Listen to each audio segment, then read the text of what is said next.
I have this mic. Is it?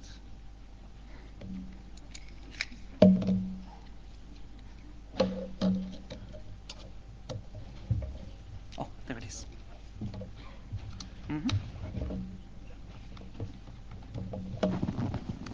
Oh, where did you take it?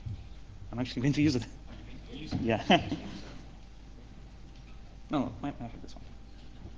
Thank you. Brilliant. Just don't go too close, so just right here. Perfect.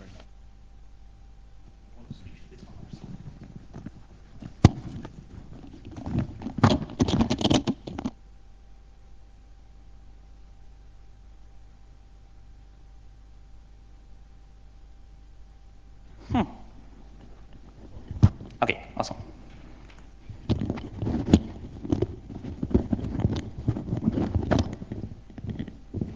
All right. Good evening, everyone, and welcome to the most awaited talk of this conference. I don't know. This is the talk that I personally never missed since I started to come to ICFP. Okay, my name is Ilya Sergey. I'm going to talk about the ICFP programming contest of this year. Quick intro, which is probably totally unnecessary, but still traditional. This is what ICFP programming contest is about. It has been going on since 1998, more than 20 years. This is not a usual programming competition. It's a competition where the teams have 3 days to work on exactly one problem. And in these 72 hours, in these 3 days, which is a pretty long marathon, there is a sprint of first 24 hours when they can try to get some results, and this is what is referred to as lightning division. There are moderate cash prizes involved into the contest, but we all know what's the real purpose of it. This is to determine which programming languages we should write the code that will outlive us. And each year, the contest is organized by a different group of functional programming researchers. I've been coming to ICFP since 2012, and I've seen a fair amount of the contest presentations, and they all were absolutely fabulous. I participated in some of them I only watched, and you can see there is a variety of really, really cool problems ranging from games to robot programming to origami folding and to even programming lambda punters.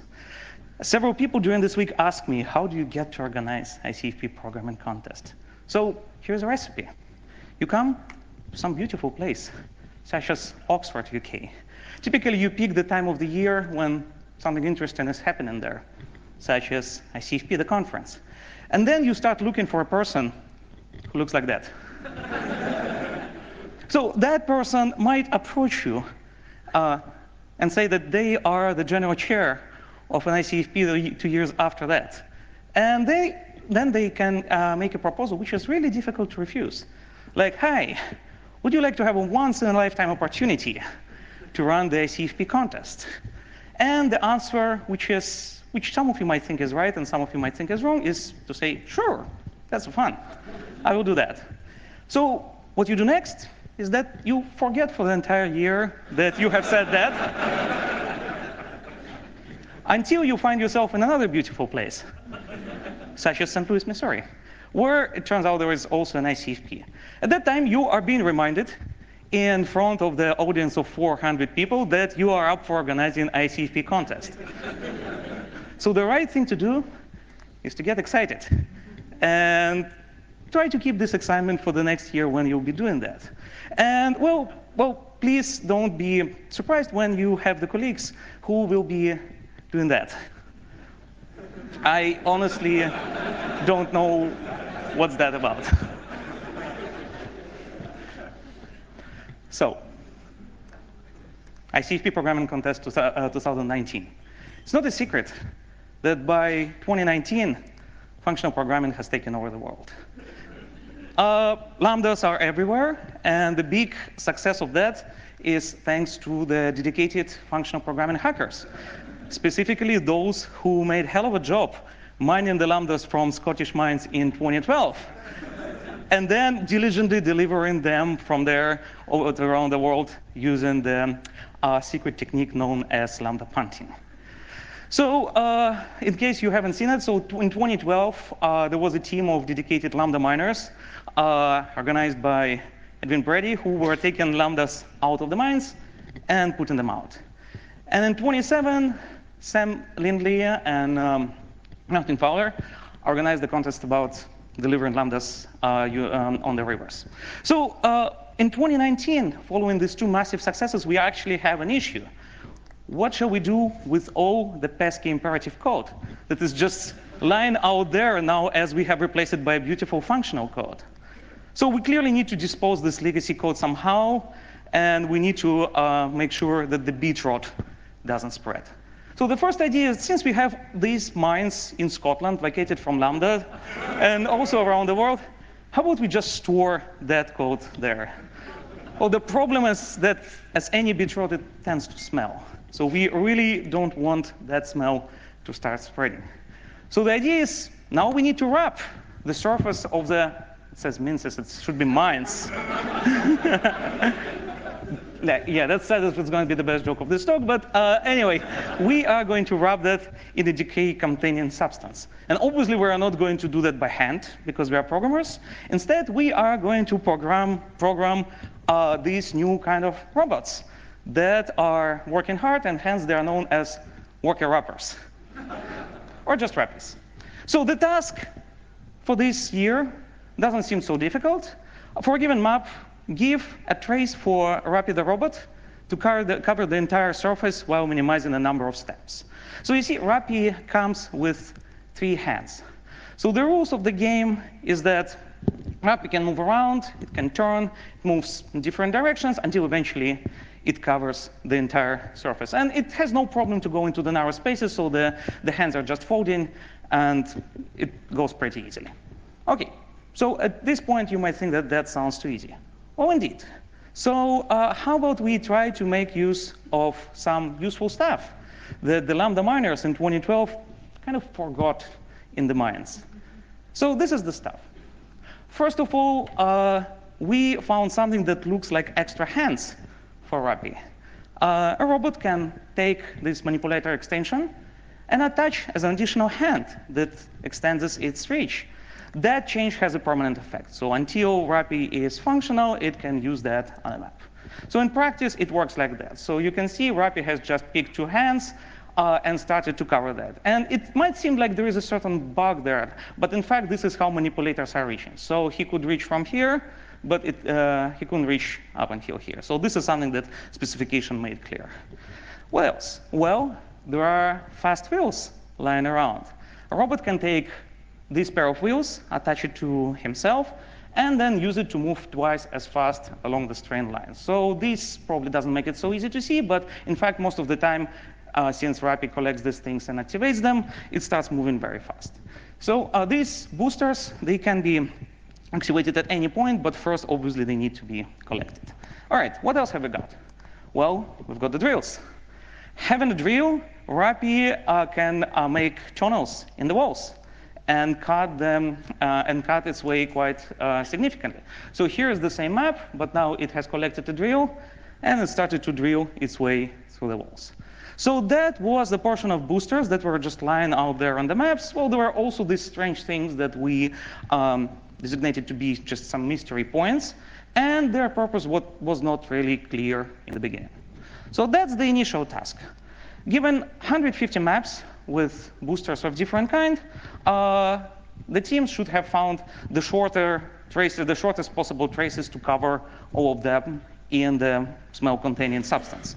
And the shortest traces are better, and the solution was just a zip file. And the score has been computed using this formula, which was taking the dimensions of the map, taking the best score amongst the team for the map, and dividing it by the score of a given team, and taking the sum over all that. So if you manage to be the best in all the maps, then your team would get this multiplied by 1.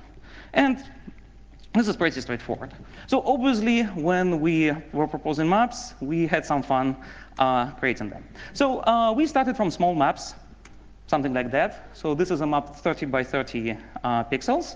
Well, it's very easy to scale, so we also had something like that, and like that, and like that. So if you're curious how all this stuff has been generated, well, I've got a paper for you to read. So Yeah, I actually found it very exciting to put something that was initially a kind of a teaching/research project into organizing the ICFP contest. But otherwise, what's the fun of it? OK, so those were procedurally generated maps. Like humans typically find those not particularly exciting. So we also got something like that, and like that, and like that. OK, so the contest has started, and teams seem to have fun. But we had quite a few surprises for them. And the surprises came in the form of extensions, which actually is pretty standard way to run this contest. So you don't announce everything in the beginning. You just start revealing it as it goes. 7 hours into the contest, we announced another booster. That is teleports. So Rappi can first collect this teleport and then can set up a beacon at any empty location of a map. And then it can teleport to that beacon from any point. And it can do it as many times as it wishes. So obviously, that cuts a lot on backtracking. And having installed the teleport in an interesting location, you can actually save a lot of steps. So this is how we do it. You can see Rappi magically appears in this white dot. This is where the teleport has been installed. What else? Well, what kind of ICFP would it be without parallelism? 14 hours into the contest, we introduced parallelism into the game. So now we have the clones. And the clones appear precisely at the mystery point. So the mystery points, they actually were in the maps where there was no support for clones. And the reason for that will be revealed just in a few minutes. But the rules are very simple. First, you need to collect the cloning booster, and then you need to go, or rather, drive the robot to one of the mystery points, and then there it will create a replica.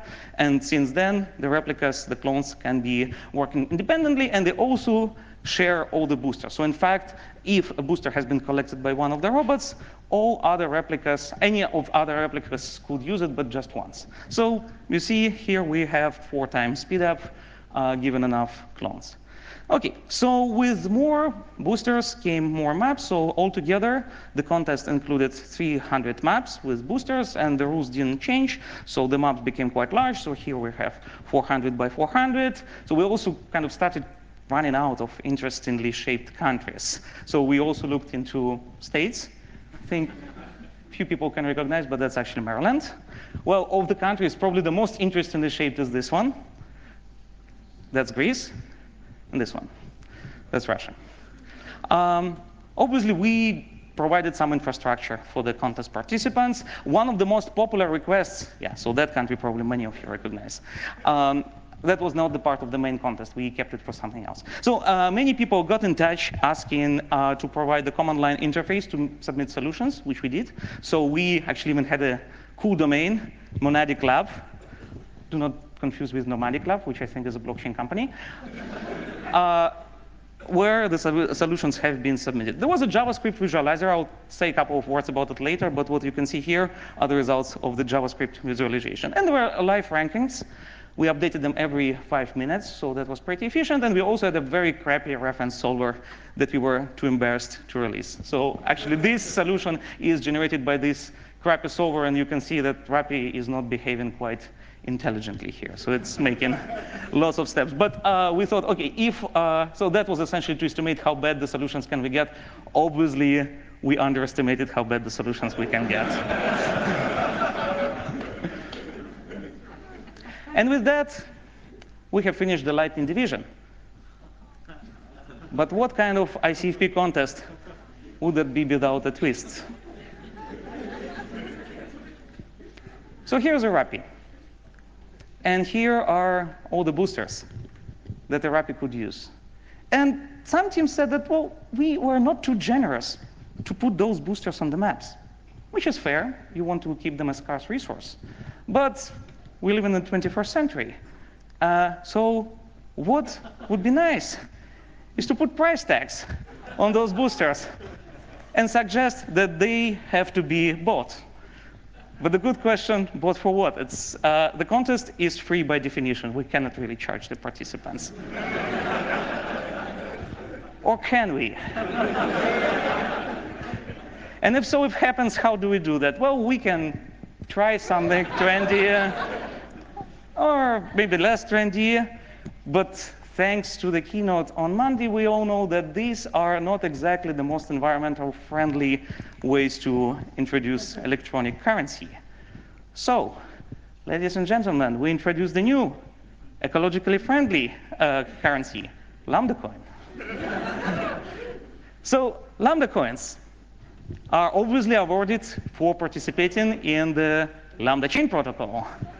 And lambda chain money is totally environmentally friendly. In fact, we are using it to save the world of the beet rotting problem.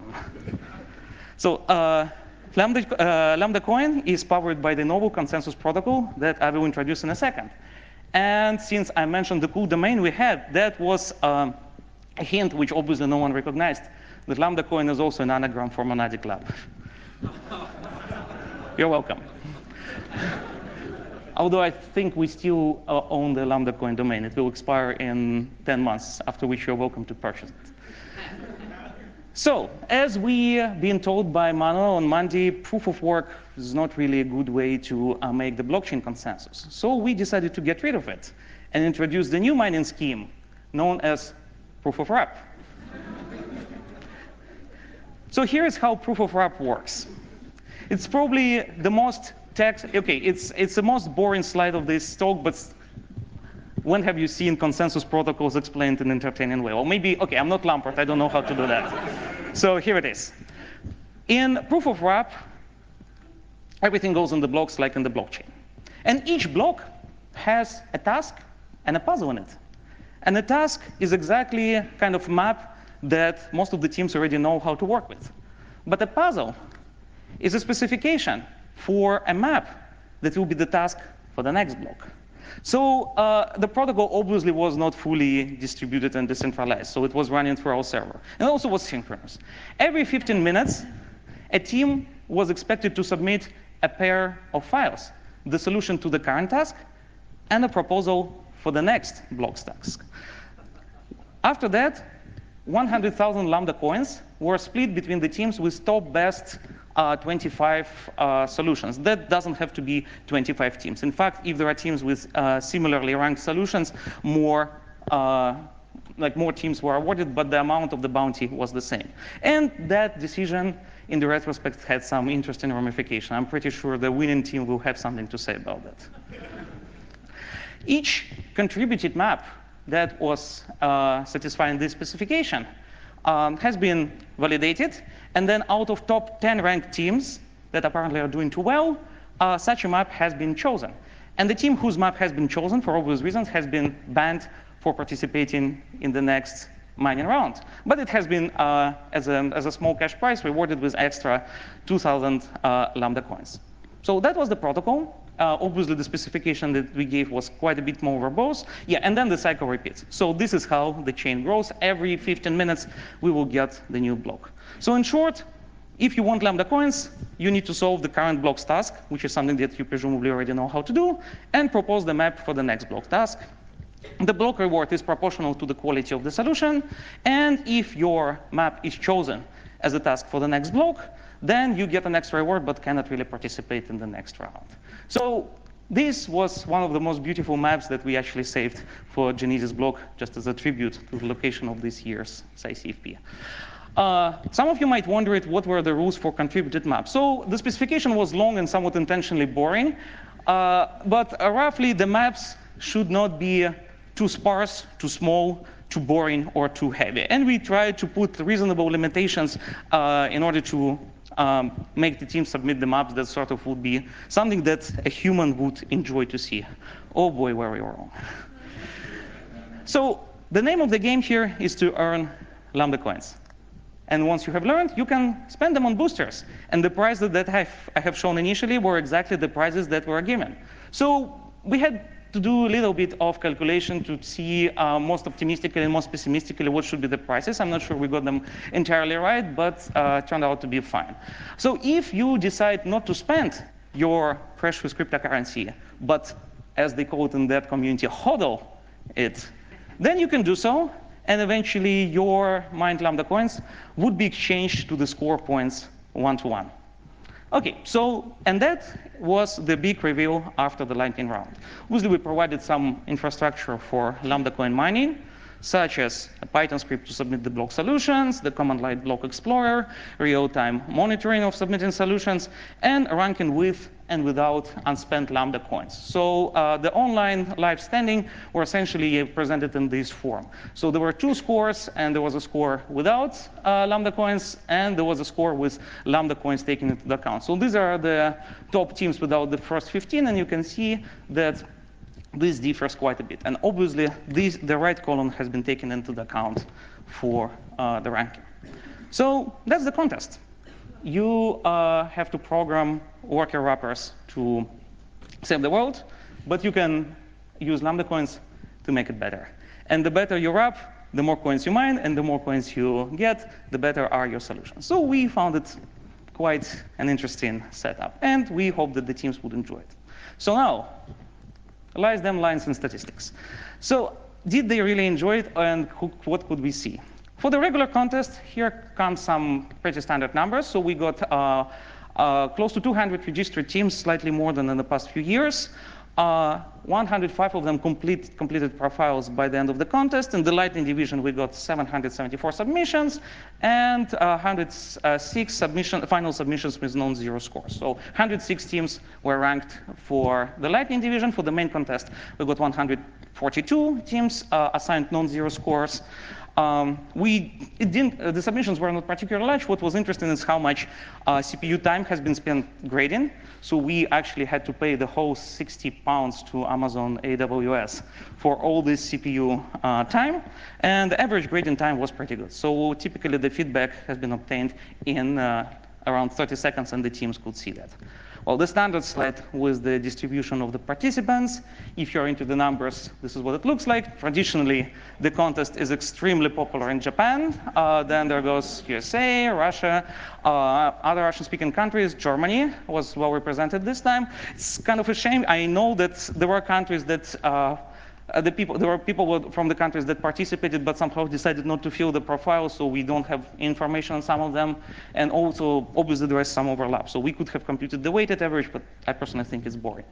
What was not boring is to watch this contest happening in real time. And I'm lucky to speak two of the three languages are represented in the top three of the contest table. So even though I don't speak Japanese, I speak Russian, and that's why I had a great joy to monitor the progress of some of the teams. So this is one of the Russian teams that has been participating for 10 years. They had a Telegram channel where they were posting the pictures with the discussions, and I could see some pretty cool infrastructure there. Something which was also heartwarming is to see this picture. The credit goes to Nikki Bazou. So that's the team from MDS Software, where I spent a great time as a postdoc. It was nice to see them participating too, and with our specification right here. Some usual fun of reading tweets. So Google Translate does pretty good job here. So that team was overly critical over itself, but somehow was happy that they managed to mine enough Lambda coins for the heritage. OK, now some colleagues ask me, what's in it for you in organizing the ICFP contest? And thanks to Twitter, I have an answer to that too. This is how you motivate people to read your papers. All right, so most of the teams had one person in it, although there was also a small pike around the teams with 7 people in it. That was the distribution of declared programming languages. Mostly the usual suspect, obviously, C++. OK, I'm not sure how I feel about it. But Rust is steadily in the top 3, and I think that's consistent with the statistics from the past context, and Haskell goes right after that. OK, so we probably didn't do that much for filtering. There is a language known as Hand. But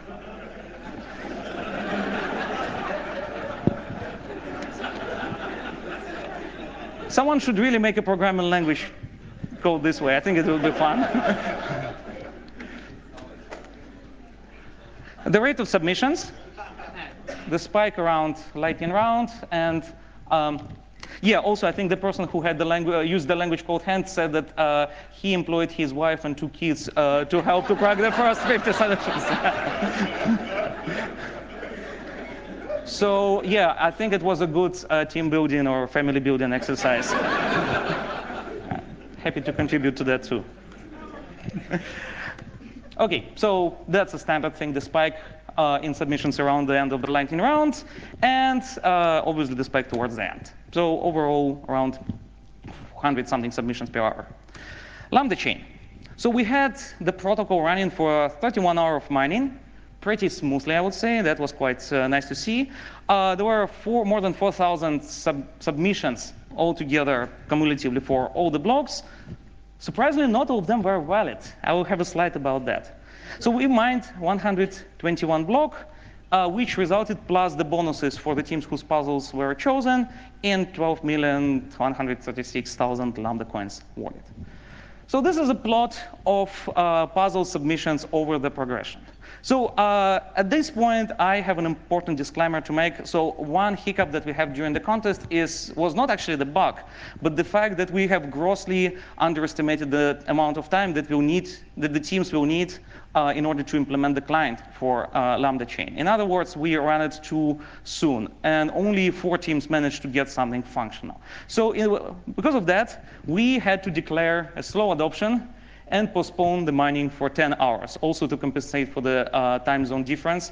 And after that, most of the teams who were willing to participate caught up, and we started to get steadily around 30 submissions. But since this hiccup happened, and we had to discard the results for the first block, I want to make up for the teams that were the brave early adopters and show them here. So these are really, really cool hackers. They managed to write the client in less than 4 hours and get it up and running for the Lambda chain launch. Awesome job.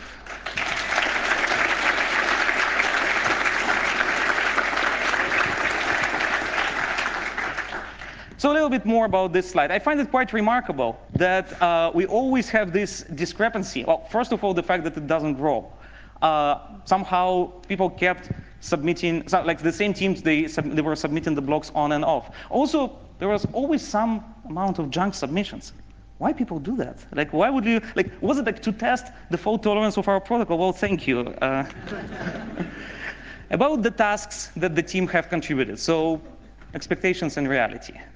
Obviously, we ran this protocol a number of times in the testing mode to see what kind of task people come up. And obviously, we had the backup plans that if no one suggests the puzzle, we would suggest something on our own. So we had generated something like this, which is aesthetically reasonably pleasant, although maybe I'm just biased. Well, that was the expectation. And now let's see what the team submitted. They submitted this. And this. And this.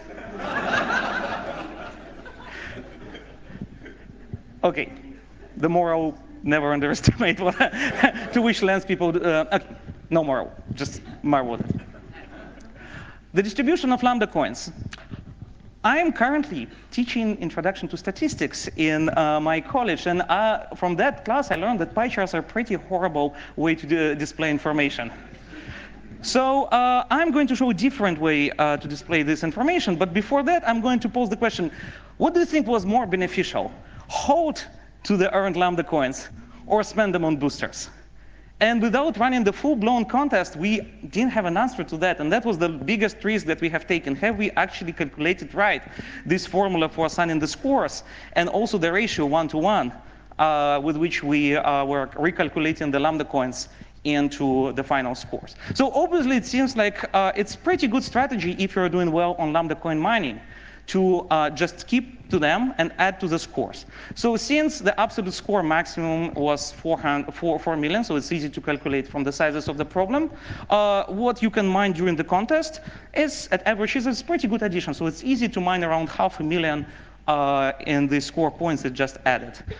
However, this formula has a timing bomb in it. And in fact, by spending Lambda coins wisely, by buying boosters, you can drastically sink the score of other teams. By becoming the best in a certain problem, you make other team scores going up. So to read, I think at the end, this was not nearly, this maximum was very far from being achieved by any team. So the piece of statistics that I'm going to render is this kind of diagram, which nowadays is very popular.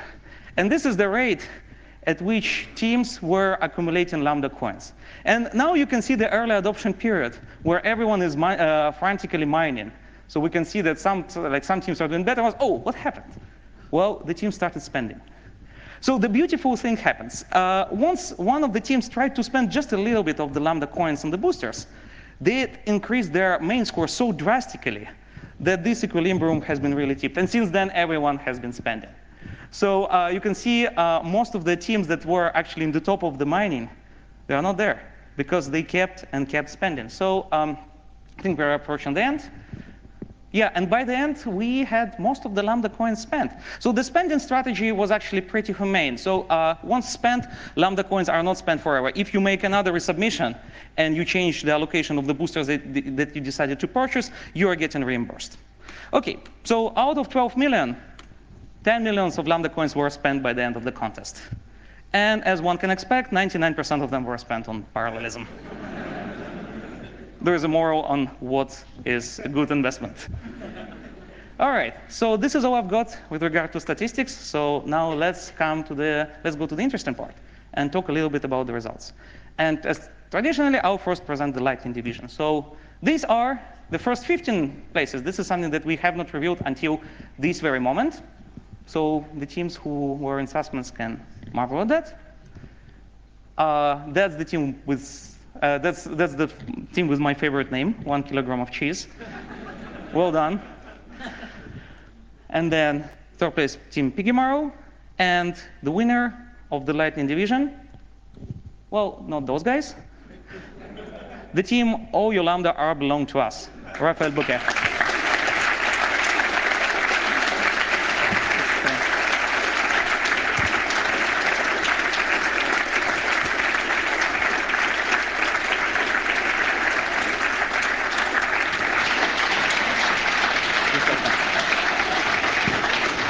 Hello, everyone.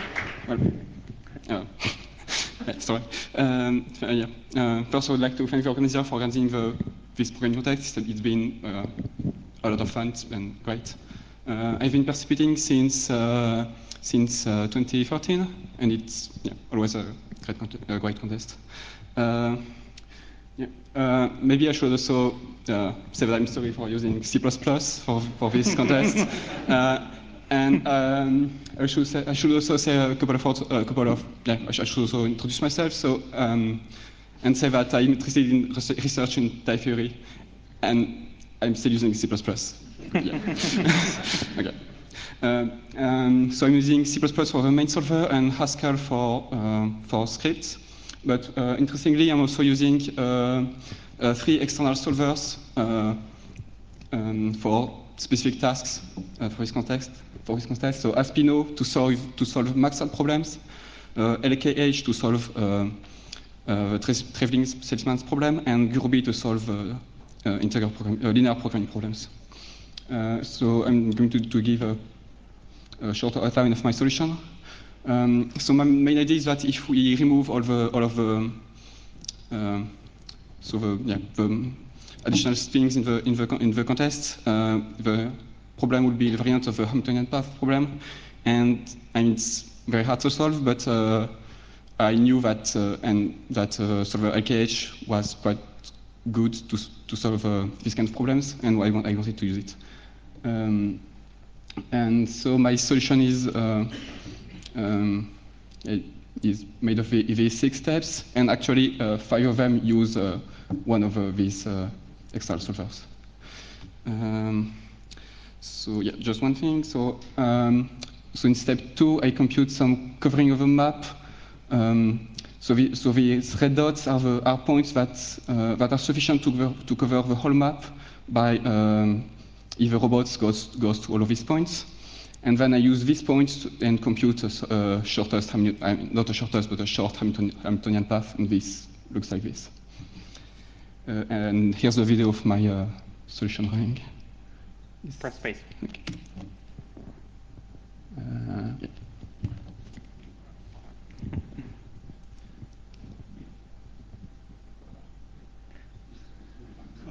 Yeah.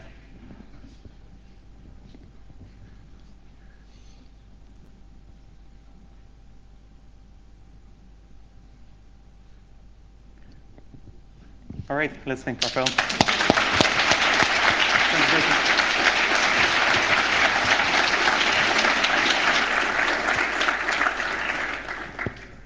All right, with that we come to the main division. This is what the places 15 to 6 look like. And now the big reveal. Okay, so here come 2 more teams. And at this point, I'm going to announce the judges' prize. So the judges' prize is something that ICFP contests organizers typically give based on their own totally subjective preferences. And many teams nominated themselves for the judge prize, arguing that they had the most efficient and interesting infrastructure. But this is something that was really difficult to judge. So we decided to base our criteria for judging for this prize on the most elegant use of the entire set of boosters. And for that, we would like to award the judge prize to the team Sound Type System and declare them an extremely cool bunch of hackers.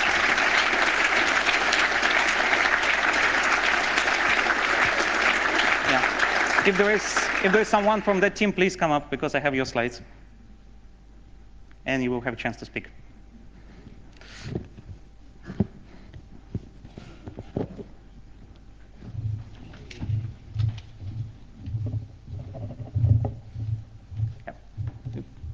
So we're you and Hideyuki from team Sound Type System. The team name is taken from the animation titled Sound Euphonium, and we make it like functional. So we're like 9 members, all from Japan. Like some of us also participated in the ICFP contest 2010 and got a first prize, but this time not. So our infrastructure is like this. We end up making two rapid solvers and a few puzzle solvers, and also infrastructure to receive submissions and summarize them. And also we have a coin balancer like round solver. So we can explain the main stuff. Our piece solver is based on simple and very fast search algorithms. And to improve the score, we add many hacky heuristics. First, we use clones at the beginning because cloning is the most effective to reduce total steps. And then we add higher priority to small isolated areas. This reduces the inefficient long round trips. Another heuristic is setting different character for each robot, such as one robot searches left unfinished areas first, and another robot searches right to right areas first. This heuristic makes robot work distance areas each other, and it increases efficiency. And we introduce randomness to determine characters of robots. By means of this, some trials may fortunately achieve very good spreading. This enables the improving score by increasing computation power. We also use simulated annealing for optimizing characters. We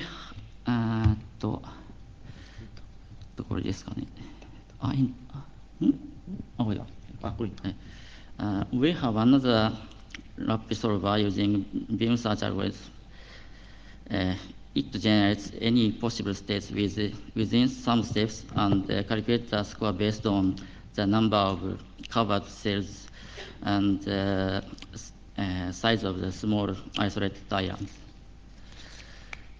This solver takes longer than BFS, but it gives better local optimization, so it is used for small inputs. I'll cover the rest. That the RAM solver, RAM spender is written in C++. The two solvers actually solves problem with different pattern of spending, RAM spending. This just chooses the best combination based on the dynamic programming. And we actually wrote 3 patterns of puzzle solvers. I mean, because the time limit of the since the time limit of the lambda coin mining was too limited, so we try to make it simple to make ends meet. But the session ended up like delayed by 10 hours. All right. Right. Okay, I that's honestly don't quite know how we spent, okay. like how we used the items nicely. Okay. I Well, don't quite know it. write to us. We'll give you the full statistics. All right. So that's the team sound type system. Well done.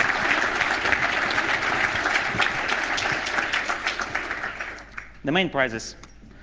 Third place, Team Piggymail. Well, full disclosure, the winners don't know which place they have taken, so that's suspense for everyone in this room except for the organizers. And the second place goes to the team Cauday. Please come up here on stage, and let's give them some applause.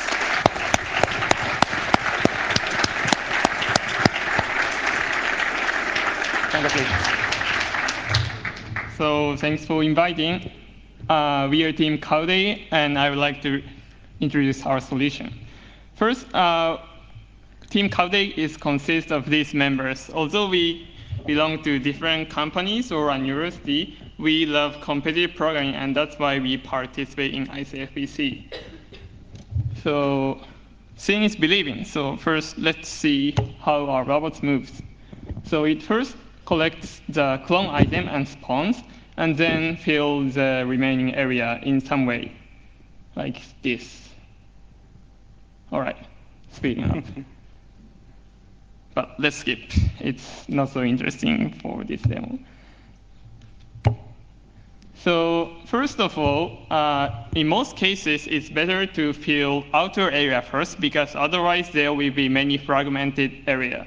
So we assign a weight to each cell so that outer area should have higher priority. And next, before start filling the entire area, we first collect clone item and spawn, because it scales almost linearly. And as a core part of moving, we adopt something like greedy algorithm with some heuristics. We first enumerate all possible next 5 steps and fix the only first step, which leads to the largest weight in the next 5 steps. And in practice, there are multiple robots. So in order to use them efficiently, each robot moves 100 turns at one time, so that other robots will fill the area again. This way, every robot goes away each other and move somewhat efficiently. And we also found that they often leave very small area leaf on the outer area. And to address such cases, if move divides unfilled area into different connected components, the robots should visit the smaller area first. This works somewhat good for us. And this is our another highlight. Here is our equal puzzle, which basically makes every team take exactly the same path. Because if we offer some interesting puzzle, a few excellent teams would gain a lot of points, and that is not desirable for us. We make this puzzle to prevent that.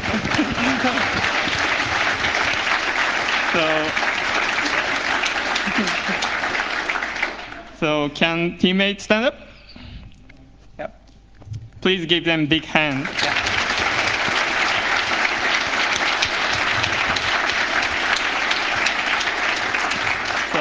Thank you for attention. And thank you to Team Cauday.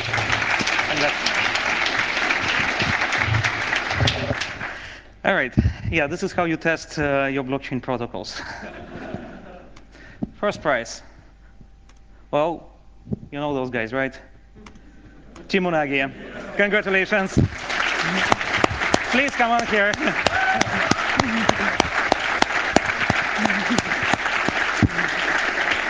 Congratulations. Yeah, go ahead. Hi, my name is Toshi Kataoka. I'm a member of Team Unagi, consisting of these 6 members. And let's check my video solution.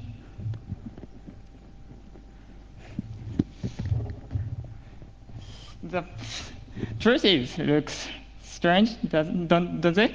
But they finish almost the same time.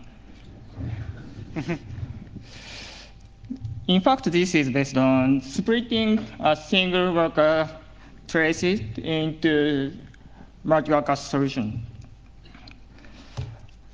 The first step is pretty simple. It just uses left-hand rule. And then the cloning is important. It's so important to use clone item as fast as possible. We made the first replica stays at the cloning point. Then it will use clone booster as soon as boosters are taken. In order to improve traces locally, we found it is needed to modify a certain length of trace. So our search algorithm is something between BFS and DFS. We are sorry that our submission path is not so interesting, but our puzzle is relying on the fact that tree is simply connected, and it can be done with some created from some picture. Spending is just solving a knapsack problem, and we also developed a dashboard to check the performances of the solvers. Except for dashboard, we use the language last. Thank you.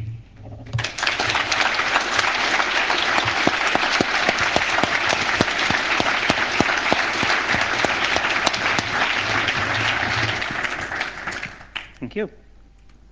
All right, to wrap up, I would like, yeah, pun intended. I would like to thank a number of people. That contest brought to you by Yale University College and National University of Singapore, my 2 employers. I would specifically like to acknowledge Param Singh Raina, head of our system administration group, who provided backup support of the people who were immediately involved to the contest.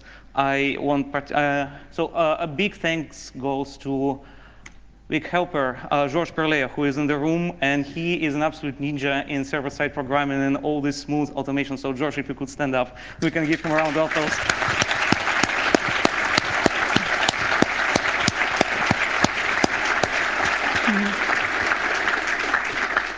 All right. Many people complimented us on the art, and the credit goes to my wife, Lilia, who couldn't be here, but she's watching this stream. So if we could give her a round of applause too.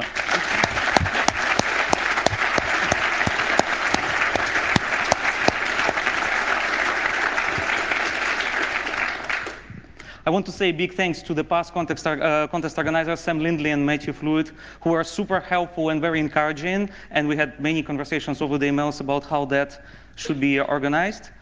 Typically, there is also this slide acknowledging all the technology here. I just want to say that Scala turned out to be pretty good language for writing the backend and also the front end.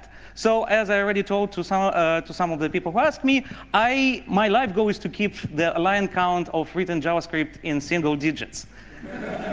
And with Scala.js, I managed to keep to this goal. So all the JavaScript, which was about 2 megabytes of heavily obfuscated JavaScript code, but not as obfuscated as it turned out, has been generated by Scala.js. And there was the whole stack of technologies that George has used for the server-side programming. GitHub pages and Jekyll work amazingly well for the quick prototyping of web pages. Finally, our sponsors, ACM and Zilliqa, who provided generous support for this contest. So thanks to them too.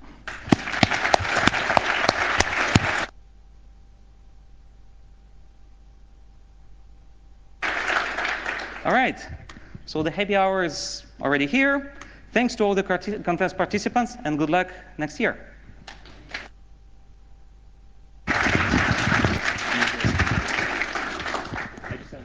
Okay. Just two quick announcements. First is, let's all give Ilya a big round of applause.